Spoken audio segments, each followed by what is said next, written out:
The request for this tattoo was is a backpiece, and it was a huge dragon, a flying dragon. But it developed in an horizontal way instead of a square way, let's say. So we decided that a dragon up on top of a mountain was far more desirable than the flying dragon. So here there are a few drafts that I submitted to my client. He chose one of them, the one that of course he liked the most, and so I started developing the design on the computer.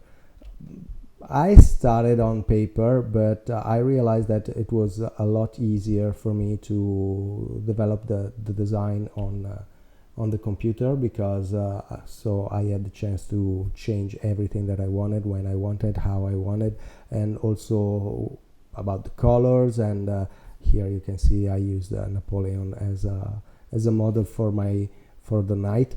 And the idea was exactly this enormous dragon. It has to be bigger than a mountain, and so that's why I called it "Are You Serious?" Because of course there is this huge dragon that is looking down to this knight and is thinking, of course, "Are you kidding?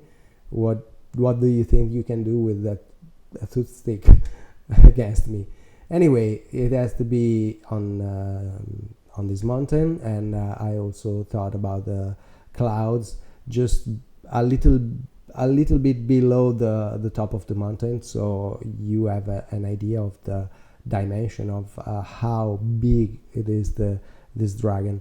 And of course during the sunset, and I used one of my old design that you can see there is Persephone for the colors, because I had in mind something, and sometimes I go back, look into my old design, old stuff, old sketches, but also sketches from other illustrators, as you can see, where I use them as a reference, as an idea and documentation to see how they use the color, and how I can manage my own design.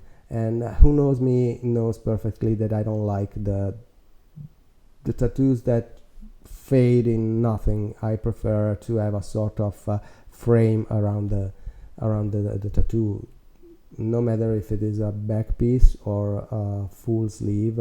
I always prefer to close my tattoos, at least since I think 2014, 2015 as the latest. I started to use this technique, and I usually use the hexagon because it's the more versatile. And so, well, there's not a lot to say about the design, because of course this is a process that took, I think, about 7-8 days, even 10 probably. And usually when I finish the design, I leave it there for about 2-3 days, so I can look at it with a fresh eye and think if there's something that I don't like, I want to change, and so on and so forth. So it's difficult to remember everything that passed through my mind while I was drawing this enormous dragon, apart the fact that of course I used warm colors, because of course it's during the sunset, so it affects all the colors. And then I started I think it looked cool also in black and gray. Anyway, so here basically I'm working on the stencil, and not just the stencil, also here another my old tattoo. I used it just to see some effect that I created, and I didn't remember how I created, so I go back, as I told you before. Often I take back some of my old design, old tattoos, and just to look at what I did, how I did it, and sometimes it's useful, and speed up a little bit the work. And what I like of this design is absolutely the contrast between the sunset and the light from the sky. So there is this warm color that is coming here. I am developing all the ideas that I have to use on the dragon, on that little sphere, the texture, the colors, and so on. And about what I say, in that I like the reflex of the sky on the left part of the dragon, in contrast with the warm colors that are coming from the sunset from the right side of the design. So I really enjoyed this design, and I also wanted to give the dragon that kind of expression that a bird has when it looks down to something that it doesn't know what it is, and that it's a kind of stupid look, but I like it. Like if the it's because I call it "Are you serious?" Because of course this dragon looked down to this knight, and of course it's thinking, what the fuck does it think to do with that toothpick? It's so small, and if you think about the perspective, that it is close to us, so it's bigger than it really is compared to the dragon. But anyway, that's what we wanted to create, this enormous, huge dragon. So about the design, I don't know what else to say, because of course there's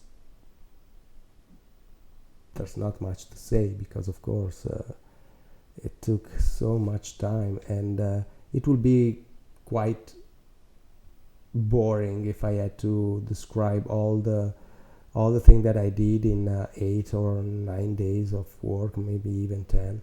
So I already don't know what to say in 15 minutes, not even 15, 10 minutes of time lapse. So can you imagine? Well, probably while I'm drawing I will have a lot to say, because of course during the process I could explain I'm doing this because of that, because I'm thinking about this and that, and so I'm moving in this way. But when you look at your design months later, right now it's more than 1 year later, because of course now the tattoo is completed, and sometimes it's difficult just to stop and say and think about what you thought about the design. And so all the thing that I wanted to do is just to make something to be proud of, and that my client could look and think, wow, that's really cool, I want this on my, I'm really happy to have this on my back. So this is the mock-up on 3D that I sent it to my client to show him how the final product could be. And then I started to draw on skin. As I always, not always, but often I do, I use a medium gray to fix the stencil on the skin, so that later on I can work with colors, contrast, and make bolder lines if I wanted, or just work with the contrast with the color. And so the most important thing to me when I do especially a big project like this is to have all the outline in place. I don't care about having a perfect black outline. Just what I want is like having a sort of pencil drawing on the skin, so that later on I can work and have all the reference, all the things that I need in place. So that's how I work for this tattoo. And well, there was a thing that I made wrong in my design, and it was the mountain on the horizon. They were gray, and probably I just forgot during the design that they couldn't be gray, because of course during the sunset everything changed color, it becomes warmer, so I changed the color on the mountains on the horizon.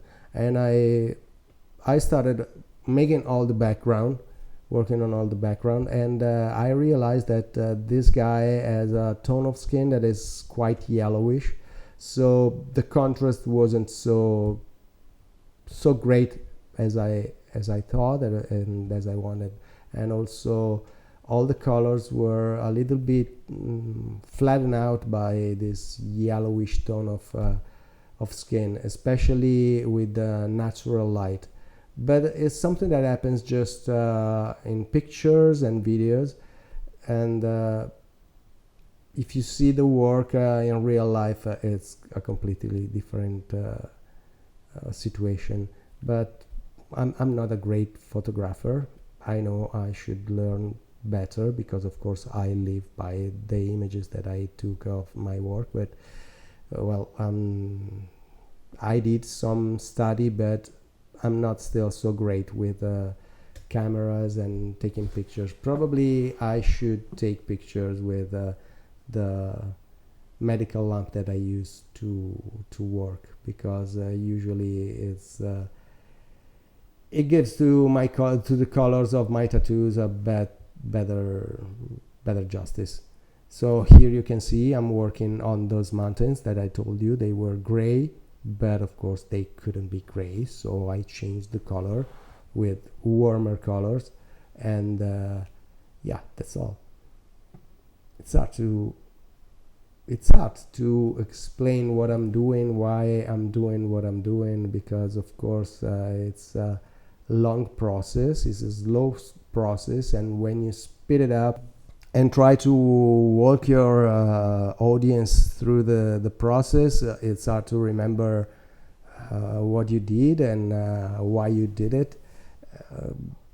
Basically, I just try to recreate in the best way possible the design that I already did. So it's like trying to explain something that I already explained while I was creating the design. Of course, there are some tricks and things that I probably, well, not probably, often I would like to use, especially as a former illustrator. There are a lot of things that I would like to use, tricks to create some effects and stuff like that, but I don't, because of course I know that I have to work on skin, and the skin is a lot different than a canvas, a piece of paper, or from a digital sport. So I have to keep that in mind, and there are effects that can make an illustration a lot better, more realistic, more cool, and all that stuff that probably you can do on your computer in 10 minutes. But when you have to work on the skin, maybe that kind of effect could take you hours and hours, and sometimes it is not even worth the effort. So that's the only thing that it's a little bit frustrating, because of course I would like to create great illustrations, but when I realize that recreate that kind of effect or that kind of stuff on skin, it would require a lot of work, and maybe that kind of effect will stand just I don't know, maybe 1 or 2 years, and in 5 or 10 years that kind of effect will be completely lost. Well, it is not worth the effort. So it's better to keep it simple and have a great tattoo instead of trying to show all the kind of effect that you can apply to your work, and then after 10 years someone look at your design and think oh, what's this mess. It's much better to have a great design and have something that is great during the years and even 10 years later. And it's something that you learn just by experience, of course, because if by experience and by doing big projects, because of course if you do small projects that probably you can do in 1 or 2 sessions, well, probably you wouldn't see that client again in years, and so you don't even have the chance to see how many things works. But if you do big projects like I do right now for ages, you have the chance to see the same work that you did probably 1 or 2 years before, because of course a project like this takes a lot of time, and if someone is really regular with his session, probably it can take just 1 year, 1.5 years, sometimes 2. But at the same time you have the chance to see how your work modified during not just one session through another, but in years. So that's some kind of experience that it helps a lot to understand what is better to do with your tattoo, with your work. So yeah, I understand that it's hard to start from nothing directly to big project. Of course, there are steps by step that you have to do. Of course, I did it. I started with doing shitty tattoos, and now I'm doing big projects. But yeah, anyway, it's just about experience. I think that at least 10 years with, I would say, well, it depends. It depends by where you're working, with whom you're working. If you're working in a big studio, in a crowded studio with a lot of experienced artists, of course, you have the chance to learn a lot faster than if you have to learn everything by yourself. So yeah, it depends. It's quite useless that I try to explain how to gain experience. Experience is a matter of time, a matter of the people that you have around, of the kind of tattoo that you do, and of course of the kind of tattoo that you would like to do. If you like to do tribal, well, it's of course it requires experience also to do tribals, but it's a completely different matter. So anyway, back to this work. I have to say that it took a lot more time than expected, also because we chatted a lot. There are sometimes there are clients that there's affinity with them, and you talk about many things, and sometimes you just take a break and you think, well, we take a break 10 minutes just I don't know, for a cigarette or drink something, and suddenly you find yourself talking with your client for hours about everything, politics, science, and whatever. And it's cool. It's something great about this work. You find stimulating people, great people, and that's cool. But sometimes you spend too much talking, and this client said to me, considering the time that we spent to talking and the time that we spent working, probably we can say I'm not coming here to get a tattoo, I'm just coming here to visit you. And it's quite right, because we spend a lot of time talking. We talk a lot about everything. Well, talking about friendship is maybe too much, because of course friendship is about meeting people outside the work, frequentation, and spending a lot of time together. But anyway, it's a good time to have this kind of clients. And sometimes when you finish a project like this, some of them I miss them, because I miss the chit chat and all the talking, and also the stimulus that you get from interesting people that have particular ideas or a different view of life compared to yourself. So yeah, that's the only down part. That is not really a down part of this work, because of course I enjoy talking with him, and I think it's the same. The only thing that I have to say is that the video is not complete, because unfortunately my phone broke down, and because I'm using my phone with a microphone support to do this kind of videos, and with OBC I just record a video directly on my computer, so I don't have to care about there is enough space left on my phone or whatever. So but anyway, during the last session, well, not during, just before, my phone broke, so I couldn't take the video of the last session where I coloring the face of the dragon. So I'm sorry about that. Anyway, this is the final result. Not the best video, but anyway, hope you enjoyed. Subscribe to the channel, click the bell, and see you next time.